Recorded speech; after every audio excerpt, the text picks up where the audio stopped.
Hello दोस्तों, आज हम एक्सप्लेन करने वाले हैं एक फैंटेसी, रोमांटिक और सस्पेंस से भरपूर मूवी को। ये मूवी एक ड्रैगन और एक आम लड़की की प्रेम कहानी है। लेकिन इस प्रेम कहानी की शुरुआत हुई कैसे? आखिर कैसे एक मासूम लड़की ड्रैगन के प्यार में पड़ गई और क्या होगा इस प्रेम कहानी का अंजाम? चलिए देखते हैं। दोस्तों, कहानी की शुरुआत होती है एक किंगडम को दिखाते हुए जहां कुछ लोग एक रिचुअल परफॉर्म कर रहे थे। ये रिचुअल दरअसल ड्रैगन को खुश करने के लिए किया जा रहा था, जो यहाँ से दूर एक आइलैंड पर रहा करता था। ये लोग ड्रैगन से बहुत परेशान थे, इसलिए उसके साथ एक समझौता करते हैं और हर बार अपनी एक कुंवारी लड़की को इस रिचुअल के जरिए ड्रैगन के लिए सैक्रिफाइस कर देते हैं। ये ड्रैगन बहुत ही शक्तिशाली था, जिसका मुकाबला आज तक कोई नहीं कर पाया था, क्योंकि ये एक मैजिकल आइलैंड पर रहता था जिसे सिर्फ एक सच्चा आशिक ही देख सकता था। हर बार की तरह इस बार भी ये लोग उसे बुलाने के लिए एक गाना गाते हैं और ड्रैगन इस लड़की को लेकर चला जाता है और एक बार फिर किंगडम में खुशियां छा जाती हैं। लेकिन इस बार रिचुअल के बाद ड्रैगन जिस लड़की को लेकर गया था उसका लवर हार नहीं मानता और वो फैसला करता है कि लड़की को ढूंढ कर ही दम लेगा। इसीलिए वो उसे ढूंढने के लिए उसी मैजिकल आइलैंड पर पहुंचता है। लेकिन इसे यहाँ पहुंचने में देर हो चुकी थी, क्योंकि इसके आने से पहले ही ड्रैगन ने उस लड़की को मार दिया था, जिस पर इस आदमी को बहुत गुस्सा आता है और वो कुछ दिनों तक इसी आइलैंड पर रहता है और फिर एक दिन मौका मिलते ही ड्रैगन को मार गिराता है। अब ड्रैगन को मारने की वजह से ये लड़का किंगडम का हीरो बन जाता है। सभी इसका बहुत सम्मान करते हैं और कई साल यूं ही गुजर जाते हैं और अब इस आइलैंड के लोग ड्रैगन के खौफ से आजाद हो चुके थे। साथ ही अब ये लोग उस रिचुअल को भी परफॉर्म नहीं करते थे, बल्कि अब लड़कियों की शादी की जाती थी। यहाँ हम उस ड्रैगन हंटर को भी देखते हैं, जो अब काफी बूढ़ा हो चुका था और इसका एक ग्रैंड सन भी था जिसका नाम ईगो था। इसके बाद सीन शिफ्ट होता है किंगडम के राजा पर, जो अपनी ग्रैंड डॉटर मिरोस्लावा से कहता है कि उसने उसके लिए एक लड़का देखा है। ये लड़का कोई और नहीं बल्कि ईगो ही था, जिसे सब अपने दादाजी की तरफ शक्तिशाली समझते थे। लेकिन मिरोस्लावा को तो जैसे इस सब से कोई मतलब ही नहीं था। वो तो अभी भी अपने बचपने में गुम थी। इसलिए राजा उसे समझाते हैं कि अब तुम्हें अपना बचपना छोड़ना होगा। उसे समझना होगा कि ईगो उसके लिए कितना बेहतर है और अपने आने वाले कल को लेकर थोड़ा सीरियस होना होगा। मिरोस्लावा भी ये सब सुन रही थी, लेकिन वो राजा की बातों पर ज्यादा ध्यान न देते हुए अपना बचपना जारी रखती है। फाइनली शादी का दिन भी आ जाता है और मिरोस्लावा को सजाकर एक बोट पर लिटा दिया जाता है, जिसकी रस्सी ईगो के हाथों में थी और वो नदी के दूसरी तरफ खड़ा होकर इस रस्सी को खींचना शुरू कर देता है, जबकि बाकी सभी लोग वही रिचुअल सॉन्ग गाने लगते हैं। कुछ देर बाद ही अचानक से आसमान का रंग बदल जाता है, तेज हवाएं चलने लगती हैं और अचानक से एक बड़ा सा ड्रैगन यहाँ आता है।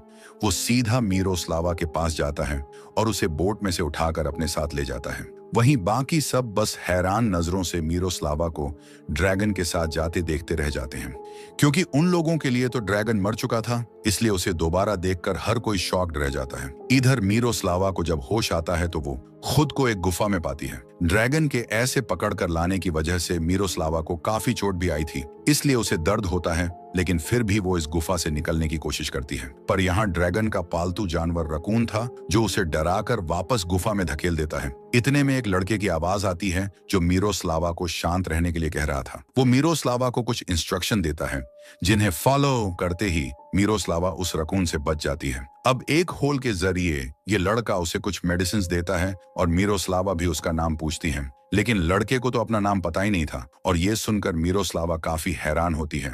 मिरोस्लावा को लग रहा था कि ये लड़का भी ड्रैगन का शिकार है, इसलिए वो उस लड़के से यहाँ से बाहर निकलने का रास्ता पूछती है, लेकिन ये लड़का बताता है कि ड्रैगन इतना पावरफुल है कि उससे बचकर कोई नहीं जा सकता। लेकिन हाँ, अगर मिरोस्लावा का लवर यानी ईगो यहाँ आए तो वो उसे बचा सकता है। साथ ही ये भी कहता है कि उन लोगों को वो गाना नहीं गाना चाहिए था, क्योंकि उसी सॉन्ग को सुनकर ड्रैगन वहां पहुंचा था। अब मिरोस्लावा ये सुनकर नाराज हो जाती है और उस होल को बंद कर अपने बाल काट देती है, ताकि यहाँ से निकलने की कोशिश कर सकें। लेकिन वो लड़का उसे ऐसा न करने के लिए कहता है।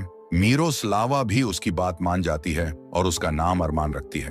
अब ये दोनों हाथ मिलाकर दोस्ती करते हैं, लेकिन अरमान मिरोस्लावा का हाथ पकड़कर खींचने लगता है और उसे बताता है कि ड्रैगन आ गया है, इसलिए वो उस गुफा से बाहर ना आए। इतने में ड्रैगन मिरोस्लावा के ऊपर पत्थर फेंकता है और मिरोस्लावा एक कोने में आंखें बंद करके बैठ जाती है। इस गुफा का होल इतना छोटा था कि ड्रैगन इसके अंदर आ ही नहीं सकता था, इसलिए वो वापस लौट जाता है और एक बार फिर मिरोस्लावा अपनी छोटी की हेल्प से यहाँ से निकलने की कोशिश करती है, पर कोई फायदा नहीं होता। मिरोस्लावा को लग रहा था ड्रैगन अरमान को अपने साथ ले गया है, इसलिए वो अरमान की साइड केव को हिलाती है और दीवार पर पत्थर मारने लगती है, जिस वजह से बाहर जाने का रास्ता खुल जाता है, जहां मिरोस्लावा देखती है कि अरमान कहीं नहीं है। लेकिन कुछ कदम चलते ही उसे ड्रैगन मिलता है, जिससे बचने के लिए मिरोस्लावा एक गुफा में घुस जाती है, जिसका मुंह छोटा होने की वजह से ड्रैगन बाहर ही रह जाता है। लेकिन मिरोस्लावा पर अटैक करने के लिए फायर फेंकता है, लेकिन मिरोस्लावा बच जाती है, पर ड्रैगन का पेट खून उसके पीछे जाता है।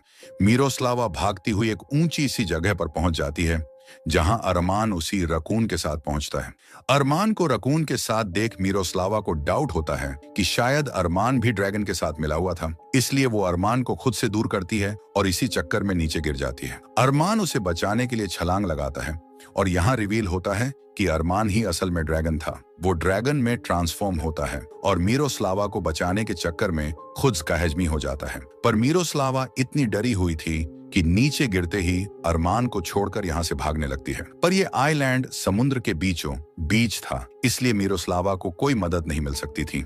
वो भी जानती थी कि उसका यहाँ से निकलना असंभव है। इधर अरमान भी वापस से अपने ह्यूमन रूप में आ जाता है और रकून उसे बचाने की कोशिश करता है, पर वो इतना छोटा था कि चाहकर भी अरमान की मदद नहीं कर सकता था। अब मिरोस्लावा भी दूर खड़ी ये सब देख रही थी। वो पहले तो अरमान को यूं ही छोड़ यहाँ से जाने लगती है, लेकिन फिर उसे अरमान पर तरस आता है और वो वापस आकर उसे पानी से बाहर निकालती है। इतने में रकून भी अरमान के लिए कुछ कपड़े ले आया था। मिरोस्लावा अरमान को वो कपड़े पहनाती है और उसे खींचती हुई एक गुफा में लाकर सुला देती है और खुद भी यहीं सो जाती है। अगली सुबह अरमान बेहोशी की हालत में बड़बड़ाता है कि इससे पहले बहुत देर हो जाए, ड्रैगन को मार दो। ये सुन मिरोस्लावा उसे होश में लाने की कोशिश करती है, लेकिन इतने में अरमान के अंदर का ड्रैगन एक बार फिर जाग जाता है। ये देख मिरोस्लावा डर के मारे समुद्र के पास जाती है और मदद के लिए चिल्लाने लगती है, पर यहाँ उसके अलावा दूर दूर तक कोई नहीं था और शाम होते ही तेज तूफान भी आता है। इसलिए मिरोस्लावा मायूस होकर वापस गुफा के अंदर आती है। यहाँ वो कुछ कपड़ों की मदद से अरमान और अपने लिए एक टेंट बनाती है। इसके बाद अरमान के जख्मों पर दवाई लगाती है और जैसे ही वो ड्रैगन में कन्वर्ट होता है, उसे सायनंग सुनाकर सुला देती है और खुद भी अरमान और रकून के साथ यहीं सो जाती है। रात को मिरोस्लावा को एक सपना आता है, जिसमें वो देखती है कि ईगो उसे ढूंढता हुआ वहां पहुंच चुका है। वो भागकर ईगो को गले लगाती है और कहती है कि वो उसे यहाँ से ले जाए। मिरोस्लावा अब सच में यहाँ से जाना चाहती थी, लेकिन वो ईगो को इमेजिन करके गलती से अरमान को हक कर लेती है। अरमान भी उसे कस के पकड़ता है और किस करने ही वाला था कि तभी मिरोस्लावा की आंख खुल जाती है। वो देखती है कि उसके पास ही आग जल रही है और कुछ फ्रूट भी रखे हुए हैं। ये सब असल में अरमान ने मिरोस्लावा के लिए रखे थे और अरमान का ये अपनापन देख मिरोस्लावा को भी बहुत खुशी होती है। वो समझ चुकी थी कि अरमान उसे मारना नहीं चाहता है, इसलिए वो फ्रूट खाती हुई बाहर जाती है जहां अरमान फिशिंग कर रहा था। मिरोस्लावा अरमान के पास जाती है और उससे बात करने की कोशिश करती है, लेकिन अरमान तो बात करने को तैयार ही नहीं था। इसलिए मिरोस्लावा अरमान को सताने लगती है और आखिरकार उसे भी मिरोस्लावा से बात करनी पड़ती है। मिरोस्लावा पूछती है कि जब तुम मुझे मारना नहीं चाहते तो फिर मुझे वापस घर क्यों नहीं छोड़ाते? अरमान बताता है कि ये सब उतना भी आसान नहीं है जितना वो समझती है और यहाँ अरमान अपनी पास्ट लाइफ के बारे में रिवील करता है, जहां हम छोटे से अरमान को देखते हैं जो अपने फादर के साथ इसी आइलैंड पर रहा करता था। अरमान के फादर असल में वही ड्रैगन थे जिनके लिए किंगडम के लोग रिचुअल किया करते थे। अरमान को भी अपने डैड बहुत पसंद थे और वो भी उन्हीं की तरह एक शक्तिशाली ड्रैगन बनना चाहता था। लेकिन फिर एक दिन उसे समुद्र में एक लकड़ी का बॉक्स मिला और उसके अंदर रखी चीजों ने अरमान को बिल्कुल बदल दिया। अब उसका मन ड्रैगन बनने का बिल्कुल नहीं करता था, इसलिए जब उसके फादर ने उसे ड्रैगन बनाने की कोशिश की तो वो वहां से भाग गया और उसके फादर भी अरमान के साथ जबरदस्ती नहीं कर पाए, क्योंकि किसी को उसकी मर्जी के बिना ड्रैगन बनाना इम्पॉसिबल था।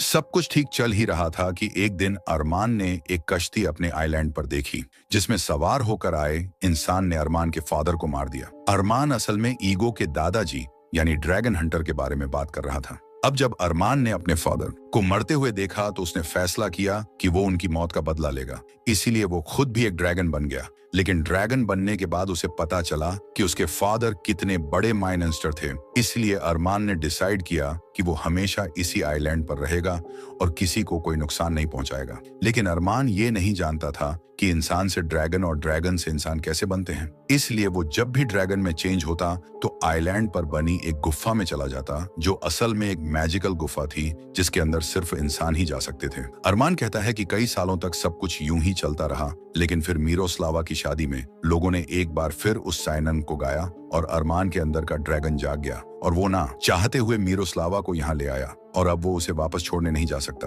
क्योंकि वो ड्रैगन पर काबू करना नहीं जानता।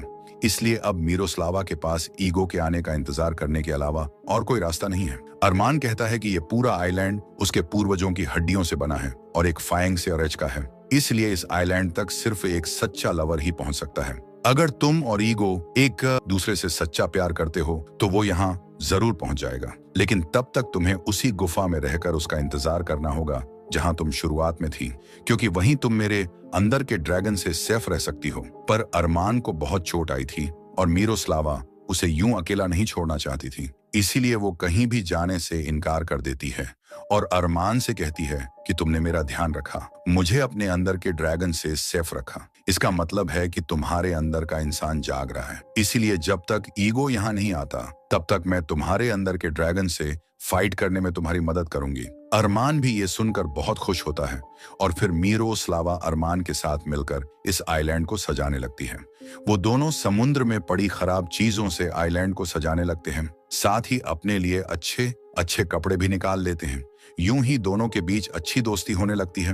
वो दोनों एक साथ खूब एंजॉय करते हैं और अब क्योंकि कई दिनों से अरमान के अंदर का ड्रैगन नहीं जागा था, तो मिरोस्लावा को भी यकीन हो जाता है कि वो अरमान के अंदर के ड्रैगन को मारने में कामयाब हो रही है। ये सोचकर मिरोस्लावा बहुत खुश होती है, लेकिन उसकी ये खुशी कुछ ही दिनों में खत्म हो जाती है, क्योंकि एक रात अरमान फिर से ड्रैगन में कन्वर्ट हो जाता है और मिरोस्लावा पर अटैक कर देता है। मिरोस्लावा भी पहले तो डर के मारे उससे दूर भागती है, लेकिन फिर उसे प्यार से सहलाने लगती है, पर इसका कुछ खास असर नहीं होता और ड्रैगन मिरोस्लावा के ऊपर आग फेंकता है। लेकिन तभी मिरोस्लावा की आंख खुल जाती है, यानी ये सब मिरोस्लावा का एक ड्रीम था, जबकि अरमान तो उसके सामने खड़ा उसे जगा रहा था। कुछ देर बाद अरमान मिरोस्लावा के लिए फूल लेने जाता है और एक बार फिर ड्रैगन में कन्वर्ट होने लगता है। तभी उसकी नजर एक बोट पर पड़ती है जिसे मिरोस्लावा ने छुपा रखा था। अरमान समझ जाता है कि मिरोस्लावा यहाँ से भागने की तैयारी कर रही है, इसलिए उसे बहुत गुस्सा आता है, क्योंकि अरमान मिरोस्लावा से प्यार करने लगा था और हमेशा उसके साथ रहना चाहता था।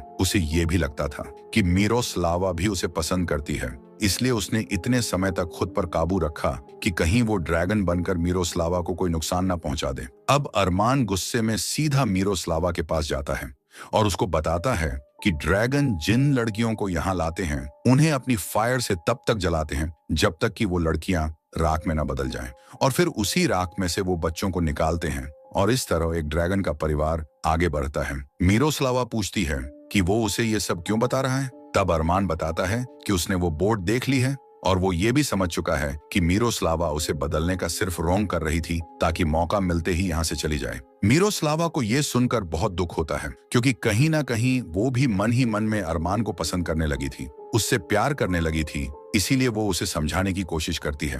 पर अरमान तो कुछ सुनने को तैयार ही नहीं था। वो कहता है कि इससे पहले मैं भी तुम्हारे साथ वही करूं जो ड्रैगन्स दूसरी लड़कियों के साथ करते थे। तुम अपनी बोट लेकर यहाँ से चली जाओ, क्योंकि इतने वक्त तक तो मैंने अपने अंदर के ड्रैगन को कंट्रोल कर लिया, पर अब मैं उसे कंट्रोल नहीं कर पाऊंगा। इसके बाद अरमान खुद को तकलीफ देने लगता है और इससे मिरोस्लावा को भी परेशानी होती है, पर वो अगली सुबह अपनी बोट लेकर यहाँ से चली जाती है। दूसरी तरफ हम ईगो को देखते हैं, जो अभी भी अपने लोगों के साथ मिलकर मिरोस्लावा को ढूंढ रहा था, लेकिन न तो ईगो मिरोस्लावा को प्यार करता था और ना ही मिरोस्लावा ईगो को, इसलिए ईगो उस आइलैंड को देख नहीं पाता। पर एक रात उसे एक बोट अपनी तरफ आती हुई दिखाई देती है जिसमें मिरोस्लावा बैठी हुई थी। वो मिरोस्लावा को देखकर बहुत खुश होता है और उसे वापस उसी आइलैंड पर चलने को कहता है, लेकिन मिरोस्लावा बताती है कि ड्रैगन एक चट्टान से टकराकर मारा जा चुका है, इसलिए अब उन्हें वहां जाने की जरूरत नहीं है। ईगो फिर भी जिद करता है, क्योंकि उसे भी किंगडम में अपनी हीरो गिरी दिखानी थी और वो चाहता था कि सबको यकीन हो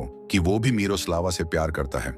लेकिन मिरोस्लावा कहती है कि उसे अब उस आइलैंड पर वापस नहीं जाना है, वो बस अपने घर जाना चाहती है। ईगो भी मिरोस्लावा की बात मान जाता है और अपने साथियों के साथ उसे लेकर वापस अपने घर लौट जाता है, जहां राजा मिरोस्लावा को देखकर बहुत खुश होते हैं और एक बार फिर मिरोस्लावा और ईगो की शादी की तैयारियां की जाती हैं। एक बार फिर इनकी शादी का दिन आता है और मिरोस्लावा को तैयार कर एक बार फिर बोट में बैठाया जाता है। दूसरी तरफ खड़ा ईगो इस बोट को अपनी तरफ खींचने लगता है, लेकिन बोट में लेटी मिरोस्लावा की आंखों में आंसू थे और उसे समझते देर नहीं लगती कि वो ईगो से नहीं बल्कि अरमान से प्यार करती है और उसे इस बात से कोई फर्क नहीं पड़ता था कि अरमान एक ह्यूमन के साथ साथ ड्रैगन भी है। वो अपने प्यार को किसी भी कीमत पर खोना नहीं चाहती थी, इसलिए वो इस शादी को रोकने के लिए जोर से चिल्लाकर कहती है कि वो ईगो से नहीं बल्कि ड्रैगन से प्यार करती है। ये सुन सभी हैरान रह जाते हैं और ईगो रस्सी को जल्दी जल्दी अपनी तरफ खींचना शुरू कर देता है, पर मिरोस्लावा उस रस्सी को निकाल देती है और उसी साइनन को गाती है